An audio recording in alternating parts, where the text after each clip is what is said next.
What's up, guys? Welcome back to the podcast. And today's relatively simple podcast episode. All I gotta do is review yesterday's 6 NHL games and obviously go over my prediction for tomorrow's NHL and the USHL game. So I already have it up on my Facebook page, which is the Intermission Podcast blog on Facebook. It's the only place to get my daily NHL and USHL predictions. You could also get my USHL predictions daily in the USHL discussion group, along as talking and chatting with 5.2 thousand USHL discussion fans in the USHL discussion Facebook group. That's linked in the description of this podcast episode. About 1,000 The Big Fun Saints fans in the Big Fun Saints for Life Facebook page, also linked in the description. Check that out. But yeah, my Facebook page, the only place to get my daily NHL and USHL predictions, and it's the only place, right before I go live, at least you turn post notifications. If you haven't already, definitely should do. Yeah, the Facebook's in the description of the podcast episode and preview. My ex/Twitter is also I repost things on there and talk about the world of hockey really quite a lot on there. So yeah, we got that. We have like my Discord, my Twitch Discord, my Spotify, my website, all my social medias, and all that stuff. I also made new channels. I uploaded my NCAA men's college basketball March Madness predictions for today, for 12 days before Selection Sunday. It's already up on my buzzer beater breakdown basketball channel, which is a separate one that I'm gonna upload on whenever I feel like it. Honestly, that's linked in the description of this podcast episode, and it's going to be on future ones. My football ones I haven't posted on yet, but I will, and same thing with my baseball. All three of those other channels are posted in the description of this podcast episode and will be in future ones. So go ahead, check all this stuff out if you have already done so. Yeah, let's get into it, shall we? Let's get into episode 28, season 9. Let's do it. And also, by the way, I got a couple things to talk about, including that I started tracking my NHL and USHL prediction record and percentage. Was starting Friday, February 28th, 2025. From today's games that are already over. We're starting on Friday's games all the way to today's games that are over, at least the games that I made predictions on. I went 15 for 23 for the NHL, 65.217%, so I'm literally a genius, basically. And for the USHL, my record's 11 and 16 with a 68.75%.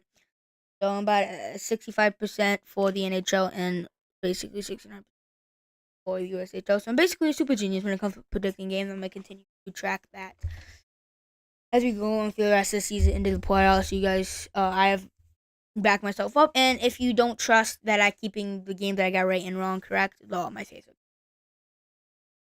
So yeah, let's get into reviewing yesterday's NHL games and go to my predictions for tomorrow's games. And in case you don't know when I post my predictions, it's right before I go live. So like when you see like the Intermission Podcast to go live and however long it says you're waiting for the Intermission Podcast, whatever it says. When you're waiting for me to go live, I post my predictions right before I go live. But yeah, the Senators and the Capitals kick off the night in Washington. This game really went back and forth. Washington went up 2-0. Ottawa came back. I'm pretty sure they were up at one point, maybe. Yeah, I think they were. The Capitals tied it. They went to overtime. They'll go in overtime. And the first shootout one of the season for the Capitals. They get the job done. 2 points for the Capitals, 1 point for the Senators. There were, let's see here, 78 shots in combined between these two teams on the night. Lots of shots on goal. Pretty high offensive game. We know the Capitals can win in defensive games and offensive games. It's a good sign for the Capitals to play. So if you can hear any background noise, play. But yeah, the Canadians take down the Sabres in overtime. We know they get outshot by 16 shots. They get the W at home. Canadians would not like it to be that close, but they get the job done. Panthers and the Lightning's 8-game win streak. Barakov gets a lone 2 goal for the Panthers. 28 saves and 29 shots against for Sergei Bobrovsky. 27 saves and 29 shots against for Andrei Vasilevsky. Great goaltending performance by both tendies. Barakov gets 2 goals to get the Panthers a 2-0 lead. Lightning gets 1 back, but they're unable to get the game-tying goal late in the game. The Panthers and the Lightning game win streak. Rangers get a 4-0 shutout win over their in-state rivals, the Islanders. 21 save, Igor Shesterkin shutout. Rangers get 2 shutouts by 1 from each of their goalies, and Igor Shesterkin and Jonathan Quick in 24 hours.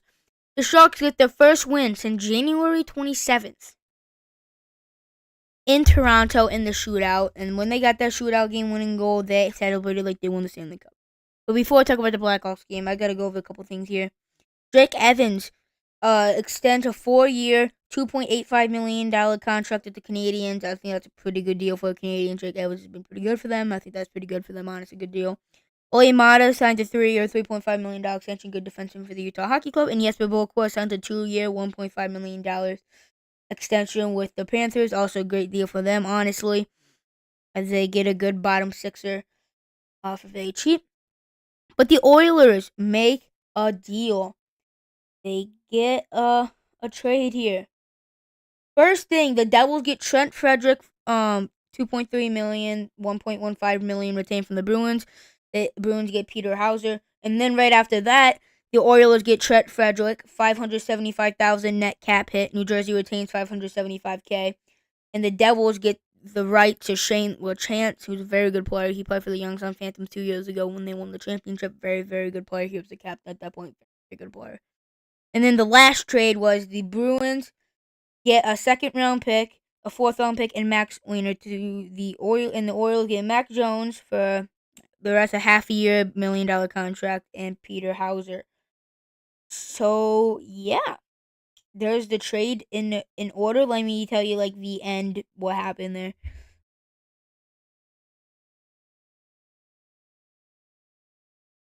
Let me look at Frank Savali. Yeah, it was Frank Savali. How you say it? Oh, I can't. Yeah. The Oilers get Trent Frederick, who I think is a great bottom sixer. They need to get a goalie and some more defense, but he's not a bad player. And Max Jones, both forwards. Bruins get 2025 St. Louis Blues second-round pick, 2026 Edmonton fourth-round pick, and defenseman Max Wiener. And the Devils get right to Shane LeChance and from Edmonton for retaining 50% on Trent Frederick's contract. So they only have they very cap friendly for the Oilers with all that stuff. Devils get Shane LeChance, who is a pretty good prospect, and the Bruins get a couple of picks for the future. Yeah, that's the deal that happened today. The trade deadline's on this Friday in 3 days. Yeah, all the trades are going to happen now, and then on Friday, all the big blockbuster trades are going to happen on Friday. So I'll go over all the trade deadline trades on Friday. The trade game's over, so all the trades will be done and over. The deadline will be passed by then. So we got to go over all of them on that day, and then I'll also go over all the trades leading up to that day. Yeah, but the Blackhawks play the Kings. They got shot 42-19 at home, but they win 5-1. Bad goaltending performance by Darcy Kemper. 41 saved on 42 shots against suspension night in his Blackhawks debut. 23-year-old goalie with a lot of potential. Blackhawks goalie of the future right now, and they get a first-round pick too, included. Don't forget about that. In the Seth Jones trade, all they traded is Seth Jones, I believe, and then they got a 2026 first-round pick and Spencer Knight. Spencer Knight's a goalie of the future, making 41 saves and 42 shots against. Show steal of the night in Chicago in the Chicago Blackhawks debut, really proving like, hey, I could be that guy for the future. That's huge because I'm a Blackhawks fan as well. As you know, if you've been watching these previous podcast episodes, you know I'm a Blackhawks fan and it'll be playing scenes for the USHL. As a Blackhawks fan, I'd love to see us getting a guaranteed goal in the future because we have Adam Gahan, Drew Comcio. We have good goaltending prospects, but they're not guaranteed to pan out to be a great number one starter. Spencer Knight, we know he can be a great number one starter. He can be a starter now, but he can be even better, especially when he gets more developing. And he's going to be the number one starter in Chicago, so he's going to get a lot of playing behind a bad team. So when our team does get good, and he has a lot of playing time under his belt, why did I click on Tuesday's game? Sure, or you can look at the scores. There you go, in case you don't want to the app, your website, whatever. You get through it. I'm going to go over all the scores tomorrow, though. But yeah, we're going to go over my NHL and USHL predictions for tomorrow, and then we're going to skedaddle. So, my games tomorrow is Ottawa defeat Chicago. I think Chicago's going to put up a really good fight, but I think Ottawa's going to get the job done on the road. I really like Ottawa right now. They're looking good. They're looking to make the playoff spot of the dogfoot of the East right now down the stretch here. And they're going to get the job done in the game that they know they can win and they need to win.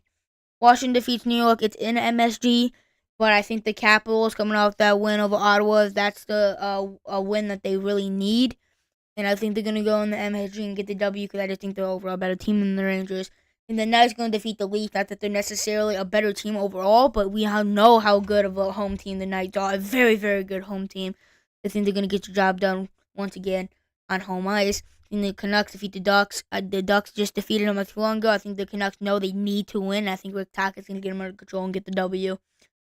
I believe it's in Vancouver. Wait, let me check actually, because I'm actually not.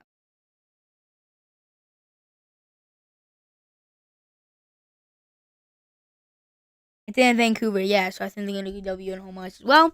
And the Kings defeat St. Louis. Last time I did that, I knew that might not happen because it's in St. Louis. This time it's in LA, and they're one of probably the best home team in the NHL. They only have like 3 regulation losses at home this season. Have like, what, like 18, I think it's like 18 home wins, something like that. Either 18 or 23. I think the Jets have 20. They have less losses with less wins. They have more losses. But yeah, the Kings are one of, if not the best home teams in the entire NHL. Between them and the Jets, probably. And the Blues just lost the most recent game, ended the 4-game win streak. I think the Kings are going to get this against the Blues. And then the one game tomorrow is Youngstown hosting the Capitals. Youngstown is ridiculously good at home. Like, super, super good at home. Really good at home. But yeah, Youngstown's a ridiculously good home team. And I think that Youngstown's going to get the job done at home. I think they're both very, very good teams. They're both hot, red hot right now. I think Youngstown just super good home team. Madison's not the greatest road team. With all that in mind, they play again on each other Thursday. And Thursday, I know for sure, and I'm pretty sure they play again. But yeah, that's gonna do it for this podcast episode. Hope you enjoyed today's podcast episode. I'll give you night watches, live watches, after live at night, morning, evening, afternoon, whatever time you watch it. Subscribe to the channel if you haven't already. Follow this podcast if you watch it on Spotify if you haven't already. Like the video if you haven't already. Turn post notification channel if you haven't already. I hope you enjoyed today's NHL and USHL podcast episode 28, season 9. I'll see you guys tomorrow for episode 29, season 9. We're gonna do my NHL tier list for the 3-quarter mark of the NHL regular season. We're going to do my NHL teams tier list. And then, yeah, that'll be my last NHL teams tier list of the season. And then that playoffs is going to be the next 4 full quarters of the season, obviously. So, yeah, I'll see you guys tomorrow when we do the NHL teams tier list for episode 29 of season 9. I'll see you then. Peace.